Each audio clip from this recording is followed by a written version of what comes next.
Pakistani chicken কড়াই নাকি Bangladeshi chicken কড়াই, যে যেটাই বলুক না কেন আমি আমার স্টাইলে চিকেন কড়াইটা রান্না করেছি। তো চলো রেসিপিটা বলি। প্রথমে তেলের ভিতরে আমি দারচিনি, তেজপাতা, সাদা এলাচ আর জিরা দিয়ে নিয়েছিলাম। তারপরে দিয়ে দিচ্ছি কেটে রাখা মুরগির মাংসগুলোকে।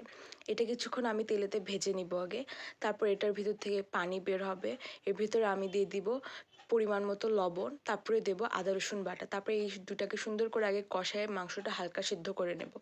তারপর এর ভিতরে দিয়ে দেবো আমি টমেটোগুলোকে, আর সাথে দেবো কাঁচামরিচ। টমেটোগুলো কিছুক্ষণ পর দেখবো উপরে ছাল উঠে আসবে। তারপরে ছালগুলোকে তুলে নিয়ে একসাথে সবগুলো টমেটো আর মুরগির মাংস ম্যাশড করে নেব। এটার ভিতরে এক্সট্রা কোনো পেঁয়াজের দরকার হবে না। পানি চাইলে আপনারা এক্সট্রা হালকা দিতে পারেন। তারপরে একটা লেবু পুরোটা আমি দিয়ে দিব এর ভিতরে। এটাকে তারপর সুন্দর মতো কষিয়ে নিয়ে আমি দিয়ে দিব গোলমরিচ, লাল মরিচের গুঁড়ো দিয়ে ভালো আরেকটু কষিয়ে নিতে হবে। এটা শুধু কষানোর উপর থাকতে হবে, আর এখন স্পাইসেসগুলো একে একে অ্যাড করতে হবে। তারপরে দিয়ে দিব কুচি করা আদা আর কুচি করা কাঁচামরিচ।